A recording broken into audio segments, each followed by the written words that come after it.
آیت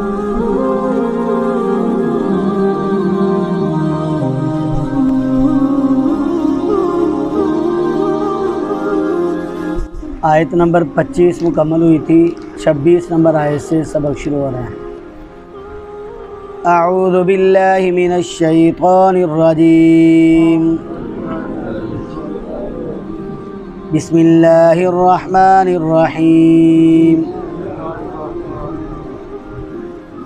ذلك بأنهم قالوا للذين كرهوا ما نزل الله سنطيعكم في بعض الأمر والله يعلم إسرارهم فكيف إذا توفتهم الملائكة يضربون وجوههم وأدبارهم ذلك بأنهم اتبعوا ما أسخط الله وكرهوا رضوانه فأحبط أعمالهم أم حسب الذين في قلوبهم مرض أن لن يخرج الله أضغانهم صدق اللہ العظیم۔ کل جو سبق ہم نے پڑھا تھا اس سبق میں اللہ تبارک و تعالی نے یہ ارشاد فرمایا، ان الذین ارتدوا علی ادبارہم من بعد ما تبین لہم الہدی، کہ بے شک وہ لوگ جو پھرتے ہیں اپنی پشتوں پر بعد اس کے کہ ان کے سامنے ہدایت جو ہے وہ واضح ہو چکی، ہدایت کے واضح ہو جانے کے بعد وہ کیا کرتے ہیں؟ اپنی پشتوں پر پھرتے ہیں۔ اللہ تبارک و تعالی نے ارشاد فرمایا وہ اس لیے پھرتے ہیں کہ شیطان ان کو دھوکے میں ڈالتا ہے، شیطان جو ہے وہ ان کو فریب میں ڈالتا ہے، وہ شیطان کے فریب میں آ کر کیا کرتے ہیں؟ اس کے قریب ہو جاتے ہیں اور شیطان ان پر تسلط حاصل کر لیتا ہے، جس کی وجہ سے وہ شیطان کے پھندے اور اس کے جال میں آ جاتے ہیں۔ اللہ تبارک و تعالی نے ارشاد فرمایا کہ شیطان نے ان پر تسلط حاصل کیوں کر لیا، کس وجہ سے حاصل کر لیا۔ اللہ تبارک و تعالی نے جو آیت ہم پڑھ رہے ہیں اس کے اندر اس کی وجہ بیان کی ہے۔ اللہ تعالیٰ نے ارشاد فرمایا ذالک، یہ یعنی یہ تسلط حاصل کیوں ہوا؟ ذالک یہ، بِأَنَّهُمْ بے شک، قالو انہوں نے کہا، یہ اس وجہ سے ہے کہ بے شک انہوں نے کہا، للذین ان لوگوں سے، کرہو جنہوں نے ناپسند کیا، ما اس چیز کو، نزل اللہ جو اتاری اللہ تعالیٰ نے۔ اللہ تعالیٰ ارشاد فرماتے ہیں کہ یہ اس وجہ سے ہوا کہ بے شک انہوں نے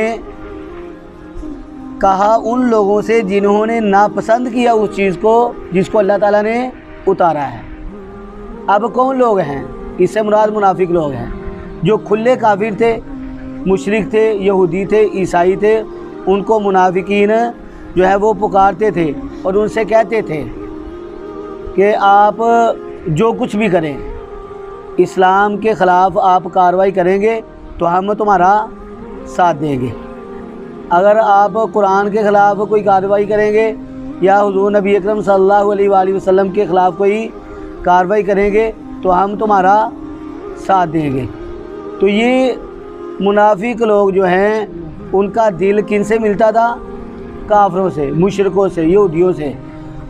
بظاہر تو انہوں نے کلمہ پڑھا ہوا تھا لیکن یہ کلمے کو مانتے نہیں تھے۔ زبان سے ادائیگی کر لینا اور دل سے تسلیم نہ کرنا یہ کس کی نشانی ہے؟ منافقت کی۔ تو اللہ تبارک و تعالیٰ فرماتے ہیں کہ یہ منافق لوگ جو ہیں انہوں نے کہا ان لوگوں سے جو کافر تھے، مشرک تھے یا یہودی تھے، ان سے کہا کہ جو چیز اللہ نے اتاری ہے ہم اس کو ناپسند کرتے ہیں، ہمیں یہ پسند نہیں ہے۔ تو یہ کھلم کھلا ساتھ دیتے تھے کافروں کا۔ اور الجنس یمیل الی الجنس، جنس جنس کی طرف ہی مائل ہوتی ہے۔ تو ان کا جو کارواں تھا یہ کافروں اور مشرکوں کے ساتھ جا کر ملتا تھا۔ اور جہاں پر جو اللہ نے ارشاد فرمایا کہ انہوں نے ناپسند کیا اس چیز کو جو اللہ تعالیٰ نے اتاری، اس سے مراد کیا ہے؟ قرآن پاک۔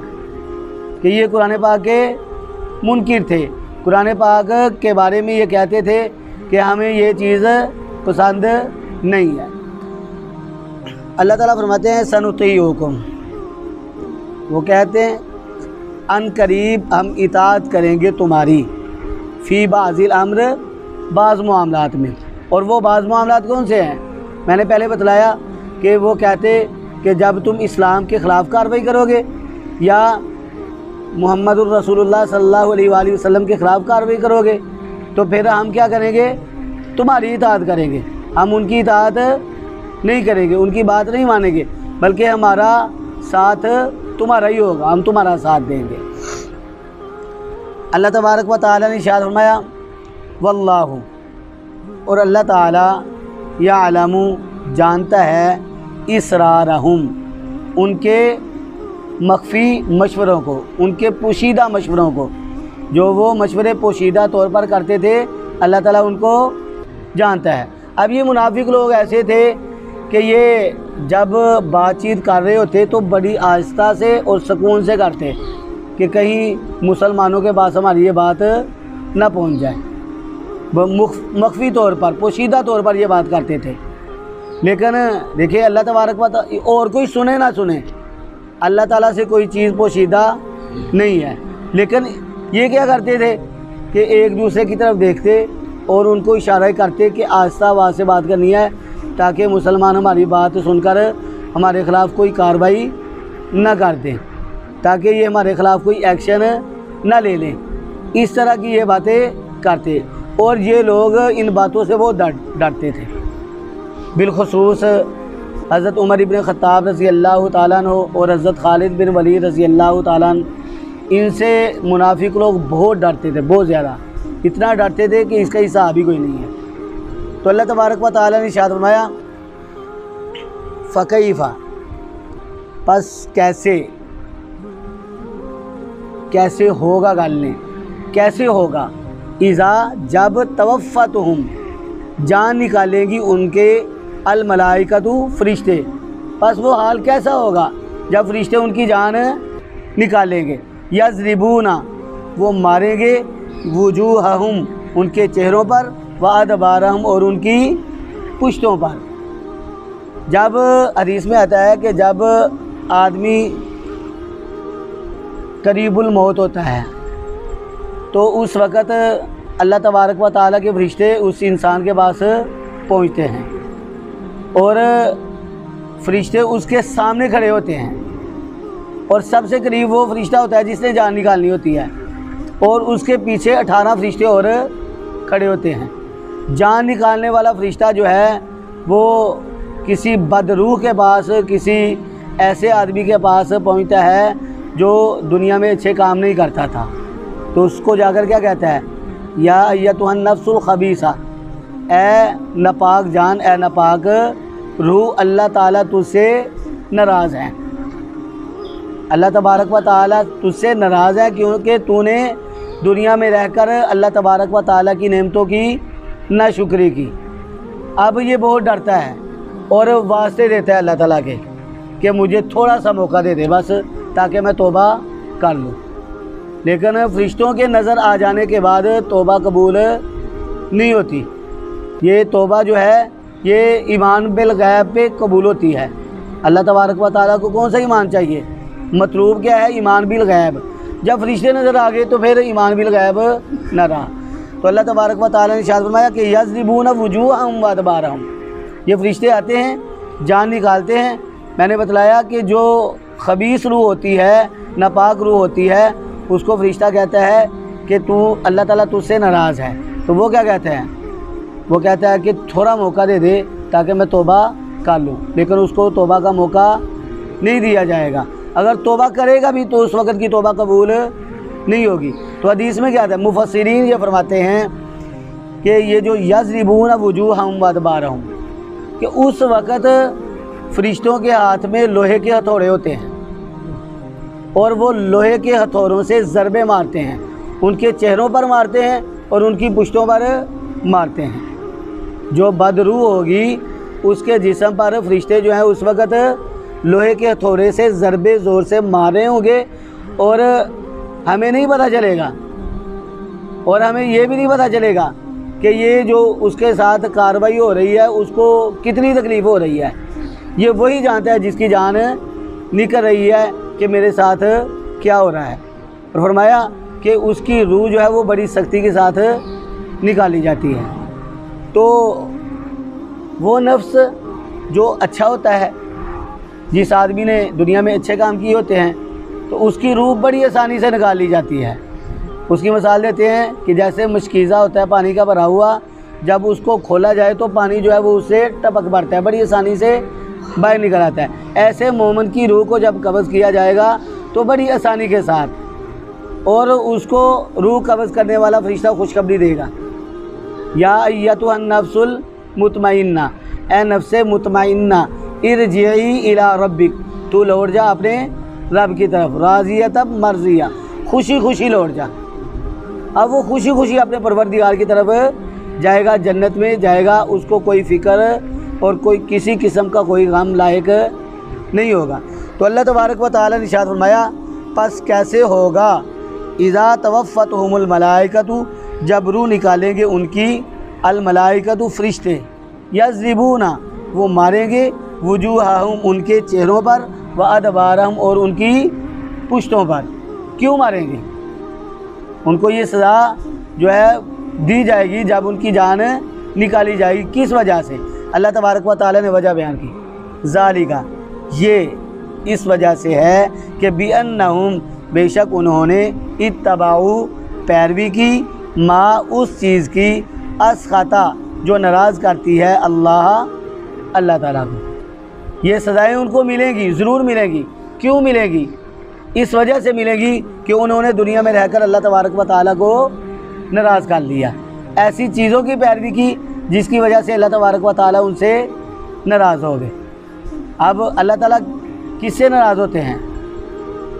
کن اعمال سے ناراض ہوتے ہیں؟ کفر سے، شرک سے اور بد عمالیوں سے۔ اللہ تعالیٰ کسی کے کفر پر راضی نہیں ہوتا، اللہ تبارک و تعالیٰ کسی کے شرک پر راضی نہیں ہوتے ہیں، اور ایسے ہی اللہ تبارک و تعالیٰ کسی آدمی کے برے اعمال پر راضی نہیں ہوتے۔ برے اعمال بہت سارے ہیں، یہ نماز کا چھوڑنا، یہ چوری کرنا، شراب پینا، جوا کھیلنا، زنا کرنا، یہ ساری باتیں ایسی ہیں جو اللہ تبارک و تعالیٰ کو پسند نہیں ہے۔ ایسے کام کرنے والے سے اللہ تبارک و تعالیٰ راضی نہیں ہوتے۔ جو ایسے کام کرتا ہے اللہ تبارک و تعالیٰ اس سے ناراض ہو جاتے ہیں۔ تو یہی بات اللہ نے ارشاد فرمائی، یہ اس وجہ سے ہے کہ انہوں نے پیروی کی اس چیز کی جو ناراض کرتی ہے اللہ تبارک و تعالیٰ کو۔ نماز نہیں پڑھتے، روزے نہیں رکھتے، زکوٰۃ نہیں دیتے۔ اللہ تعالیٰ کو یہ چیزیں پسند ہیں، نماز کا پڑھنا، روزے رکھنا، زکوٰۃ دینا، حج کرنا، لیکن وہ یہ کام نہیں کرتے۔ وہ کیا کرتے ہیں؟ یہ بد عمالیوں کے پیچھے پڑے ہوئے ہیں۔ اللہ تبارک و تعالیٰ نے ارشاد فرمایا وَكَرِهُ، اور انہوں نے ناپسند کیا، رِضْوَانَهُ، اس کی رضا کو، اس کی خوشنودی کو، اللہ تعالیٰ کی خوشنودی کو انہوں نے ناپسند کیا۔ وہ چیزیں جن سے اللہ تبارک و تعالیٰ راضی ہوتے ہیں، یہ ان چیزوں کو ناپسند کرتے تھے، اور جن چیزوں کو اللہ پسند کرتا تھا ان چیزوں کو یہ ناپسند کرتے، اور اللہ تبارک و تعالیٰ جن چیزوں کو ناپسند کرتے ان کو یہ لوگ پسند کیا کرتے تھے، یعنی الٹ چلتے تھے۔ اللہ تبارک و تعالیٰ جن کاموں سے راضی ہوتے ہیں وہ کام یہ نہیں کرتے تھے، اور جن کاموں سے اللہ تبارک و تعالیٰ ناراض ہوتے ہیں وہ کام یہ کرتے تھے۔ اللہ تبارک و تعالیٰ نے ارشاد فرمایا فَأَحْبَطَ أَعْمَالَهُمْ، پس اس نے ضائع کر دیے اعمالہم، ان کے اعمال، ان کے سارے اعمال ضائع ہو گئے۔ انہوں نے جو اچھے کام کیے تھے، یہ اچھے کافر جو ہے بڑے بڑے اچھے کام کرتے ہیں، فرمایا انہوں نے جتنے بھی دنیا میں رہ کر اچھے کام کیے، اللہ تبارک و تعالیٰ نے ان کے سارے اچھے کاموں کو ضائع کر دیا۔ یہ یتیموں کی دیکھ بھال بڑی کرتے تھے، بیواؤں کے ساتھ بڑا اچھا سلوک کرتے تھے، مہمانوں کی مہمان نوازی بہت زیادہ کیا کرتے تھے، حاجیوں کو پانی کثرت کے ساتھ پلایا کرتے تھے۔ لیکن اللہ تبارک و تعالیٰ کیا فرما رہے ہیں؟ ان کا کوئی عمل اللہ کی بارگاہ میں قبول نہیں، سارے اعمال ضائع ہو گئے۔ کیوں ضائع ہو گئے؟ ان کے کفر کی وجہ سے، ایمان کے نہ ہونے کی وجہ سے اللہ تبارک و تعالیٰ سارے اعمال کو ضائع کر دیتے ہیں۔